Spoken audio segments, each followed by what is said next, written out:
Welcome to Developing the Leader Within podcast, the podcast that brings you leadership insights from the brightest minds shaping our world. Join us as we dive into conversation with trailblazers, innovators, and change makers, spanning every corner of the globe. Get ready to explore new perspectives, gain actionable insights, and become the leader the world needs today. Unleash your potential. Tune into Developing the Leader Within podcast on your favorite podcast platform. Let's embark on this transformative journey together. Developing the Leader Within podcast, leading beyond the limits. Welcome back, everyone. If you haven't subscribed, please do so right now, as it will help getting our show to others and help us get to our next milestone. Make sure to catch us streaming on Parade Deck, on Roku, and Amazon Fire TV on the Purpose Place Network, and catch our exclusive members-only content, Going Deeper Within, on the Lions Guide Academy. Today, we are speaking with Kevin Holloway. Kevin is the owner of Courageous Leaders. He brings his focus on best practices in strategy and systems to help his clients get the best from their investment in their people. Kevin, welcome to the show. Thanks, Enrique. Lovely to be here. It's amazing to have you with us all the way from Australia, folks. So we're having a time difference, but we're able to make this happen. And we will be speaking about mastering leadership, values, courage, and the path of excellence. But before we get into that conversation, Kevin, tell us a little bit about you. So I only came to Australia in 1988. I met an Australian lady in Europe, actually, before that. And we lived in South Africa for a while, traveled around Europe, did a beautiful trip in a combi van for 6 months, all of that.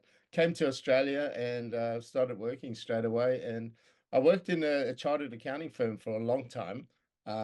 My wife was a chartered accountant, so it's sort of and our backgrounds were accounting and economics. But both of us moved into building programs or taking on programs to train people up in either the skills or, in my case, was a lot more productivity stuff. And this was back in the day. So there were only just computers. Lotus Notes was around, all this sort of stuff.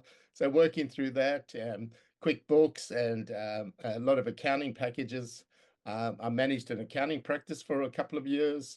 I there also worked for Shell and then Mobil in implementing the rollout of the new point of sale, back office, head office, franchise, back to the databases at both their head offices in Melbourne, and spent a lot of time with that.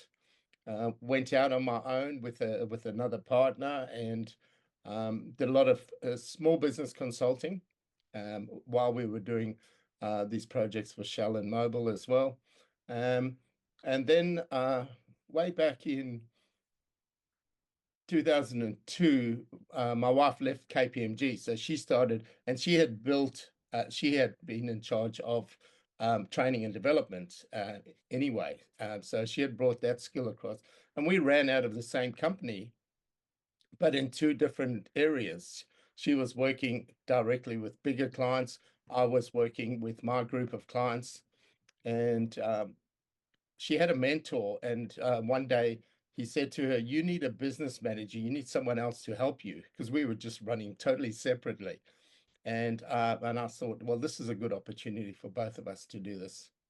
So we went on his program as well. And while we were there, we developed the Courageous Leaders model. And just sitting in a coffee shop, and I doodled with an infinity symbol, and we talked about how this would pan out. And that was the early days of initially Holloway Consulting, and then in 2009 became Courageous Leaders. One of the things that I said at that time, because I'm a pretty practical person, I said, that we are putting this out to the universe, that, we are calling ourselves Courageous Leaders. That means we need to be courageous leaders. And that's come to pass in so many different ways over the years. And then from that point, we developed the business, we developed the programs. And unfortunately, 3 years ago, my wife passed away. So we'd been in business for 20 years and we'd been together for almost 40 years. So the last 3 years has been a real relearning process for me, and anchoring back to all the stuff that we had learned along the way, and then the new stuff, including the being profile. So that's what brings me here today. Absolutely diverse and very in-depth type of background. Sorry for your loss, and I know we've spoken about this. Losing a life partner is probably one of the most times that you will have to be courageous, and I tell you, Kevin, you've done that, so I commend you on that. And I know that you're doing everything as she would want it being done with the business. And now, courageous leadership. Wow, Yeah. what a topic to talk about, because Yeah. if there's anything leaders need is courage, right? And both you and I know that courage is not the absence of fear. Either Yep. way, both are operating simultaneously, and you have to know when to pull that out. And talking about courageous leadership and your model, you speak a lot about values. And so let's talk about leadership values. How does your core values shape your leadership decisions? And how do you ensure they remain at the center of your leadership approach? In our leadership programs, over the 20 years that my wife was alive, we did a lot of psychometric tool profiling, including the VIA, the Values Inventory Assessment, which originally, I believe, came from Martin Seligman and the positive psychology stuff and all that sort of thing. So one of the things that we've always done is we've retested our values along the way. Back in 2009, we rebranded as Courageous Leaders, and we said, okay, well, now we want to get our corporate values in place. So we came up with four. We came up with care, with practical, real, and authentic. Okay. Now, unfortunately, if you rearrange those words, they make a rather rude word out of that. So we had to make sure that when we put them out, it was CRPA, not the other way. And just recently, I've gone back to them. Well, not just recently. I've my values. So I've done my values over those 20 years at least 5 times, and and recently I've looked at my values and how that's changed in what's happened for me. And the thing is, it's really, this was done back in 2009, and it still makes sense today. That's the big thing that I've found out of these things. So at Courageous Leaders, care, we create the safe environments, we foster genuine relationships, and we guide people through empowerment. It's not about them relying on us. It's about self-sustainability. It's about empowering them to get out there and do what they can with the skills that they learn. The authentic, my top value is honesty, or my top character strength is honesty, and that lines totally with authentic and authenticity. So we hold those spaces for the open conversations. We encourage their responsibility, and we stay true to what we are trying to improve or update or whatever it is in the leadership skills that they're working with. And in the practical sense, and this is really my area, a lot more than Mandy's was. She was very good at content and writing programs and all that. And then I would look at it from a practical sense, and we would then manipulate the program so that it was practical to the people. And we've had comments along the way. The one comment that really stands out is a guy had been to one of the Harvard programs, which are brilliant, as we all know. But after our program, he said, that program was brilliant, but this is practical. This allows me to do the day-to-day thing. And that was really amazing. And the other one is real. Well, let's put it into a real live scenario. rather than, hypotheticals. And that's still alive for me, and surprising in some ways. I thought it might have changed a bit along the way, but it's come back even stronger over this last 3 years, particularly. And we know how important authenticity is to leadership, but especially to singular life, right? Just me being authentic, being practical, right? And real are some of the things that you want operating in you on a day to day basis. The world has enough facade and falsehood with it to you add something like that. When you Yeah, add realness and practicality and the approach of authenticity, it really does speak volumes of you as a leader. And so I love that approach, that values based approach that you have developed and are instituting yourself, right? And that's where it really starts. It all starts with you. Now, you speak about courageous leadership. We mentioned your model and how you implement that. But can you share a time when you had to make a difficult leadership decision that required courage, and what was the outcome? it was very hard to pick one because generally they happen daily. But one of the things that came to my mind was having a courageous conversation with a client, because the program wasn't going the way we expected or the way that they wanted, and we actually parted ways in a good way. Well, we said, look, and then the CEO of that company agreed. She had a vision. It just wasn't coming together because of the personnel that she had in place, and a lot of other things, and it was just too hard for her to actually try and make that work. So we sat down with her. We had a conversation, talked about it, and told her our views on where it was going, and we parted ways. The interesting thing was, down the track, one of their people left and went to another business and then contacted us. And he said, I remember what you did, and I found that a really honest way to approach business, not just there for the dollars. And can we do something?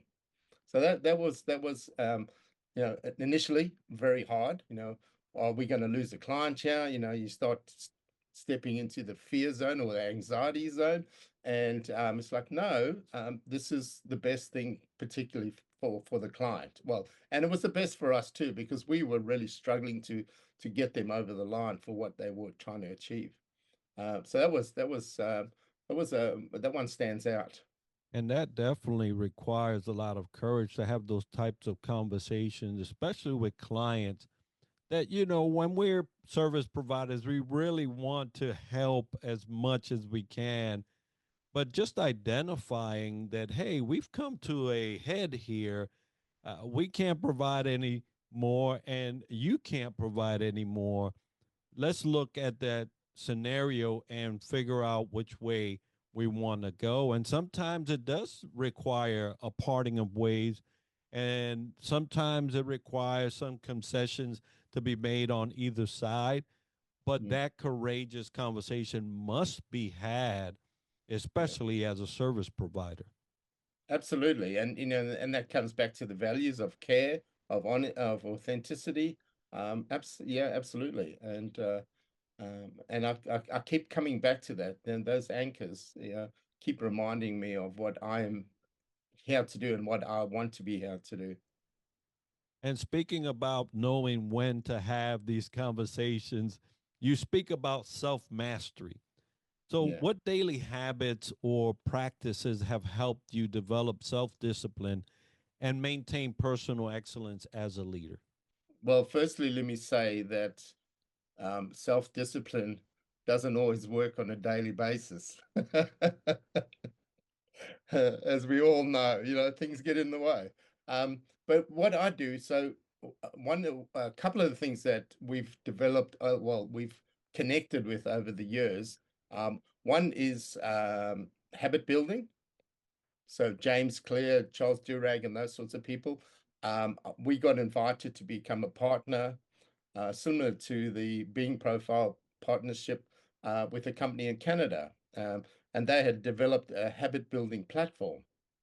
So since 2017, we've been adding that to our programs. So what that does is it allows us to anchor the sessions, because we'd run longer programs over a period of time. And between the monthly sessions, we now have a habit building challenge that runs over 28 days between two sessions. And it allows us to develop with the client commitments that people want to make based on the topic at hand for the next 28 days, and have a notification on a daily basis and a little scorecard on how they're doing with that piece of that commitment that they've made to change a habit, improve a habit, develop a new one, any of those sorts of things. So that's been really powerful. And I spent a lot of time researching and reading the books and all that, and it worked for me. And that I've carried through on a daily basis. And like I said, it doesn't always work that way. Some days it just doesn't happen. But one of the things that stood out for me, and I think it was James Clear who said this, that to develop habits, you can miss one day, but don't miss 2 days in a row. And then there was tiny habits as well.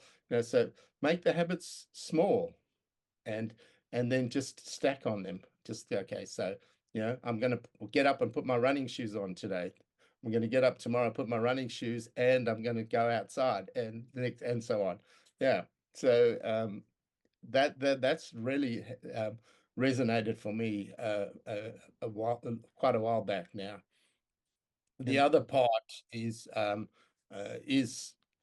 looking at who I am and who I'm being. And as you well know, we work with the Being framework and the Being profile, and that's been a major influence for me, particularly over the last 3 years, as I've got to understand more about myself rather than my behaviors. Because for 20 years, it was all behavior based, personality based, and values and stuff. Then I started to look at the ways of being, how I am turning up internally. And that really has connected. And through the programs that I've been accredited on, I've developed the tools that I was given through the programs, and now they're just mental. So when I'm catching myself about to do something, I'm going through what we know as the conception worksheet. I've gone through, okay, so I'm now trying to access courage. This is what's happening. This is where I'll go if I don't think about it. What is the alternative, and how can I influence a better outcome? And it's working all the time in my head now, which is great. So based on all the development, and Mandy and I spent a lot of time internally utilizing all the programs. And as we well know, when you are facilitating, when you're coaching, you're learning from the people at the same time. So all of that mixed in together is what I'm using today. Yeah, and that's a great segue. As leaders, we have to really know how we're showing up, right? How we're impacting, how we're influencing. What we call shadows are we allowing to overtake or overrun some of the things that we really want? Because in leadership, we're responsible not only for ourselves, but in the relationships that we build, right? We have folks we mentor, folks we coach, folks that we lead. And relationship mastery is another thing that you speak about. So how do you build and maintain trust with your team, even in challenging situations? So one of the things that work for me is I use trust as a foundation. And there's a saying by Lao Tzu who says, no trust given, no trust received. So I try and work from that angle rather than, you have to develop the trust. You got to build trust. Yeah. So I tend to do that, and particularly in the last 3 years, I've used that so much more.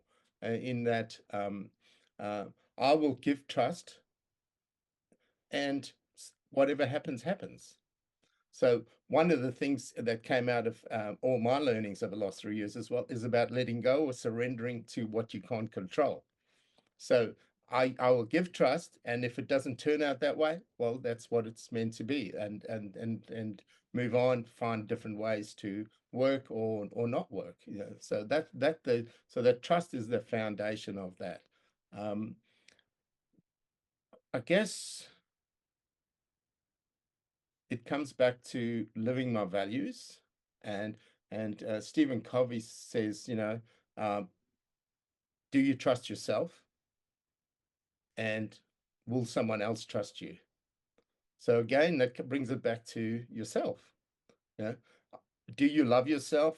Do you have forgiveness for yourself? Do you have compassion for yourself in things that don't go right, as they often do?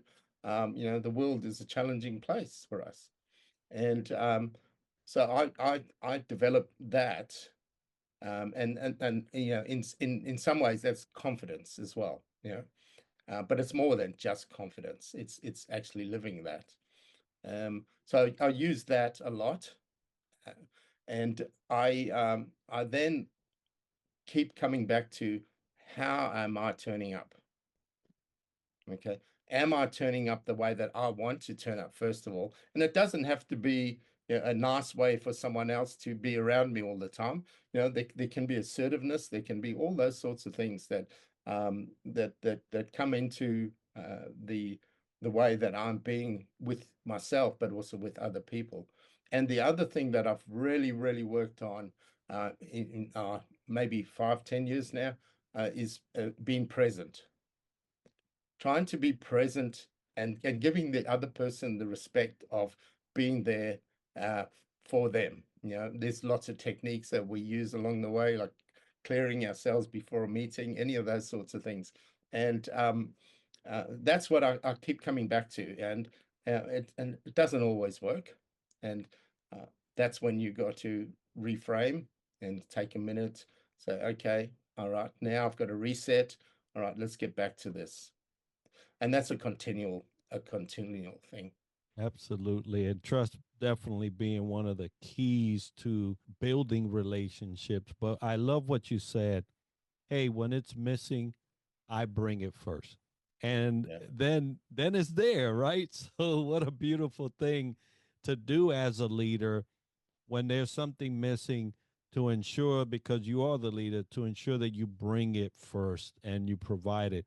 Because when there's something that's absent, if you're just waiting for it, you both may be waiting for a very long time for it to show up. And you could do that as a leader.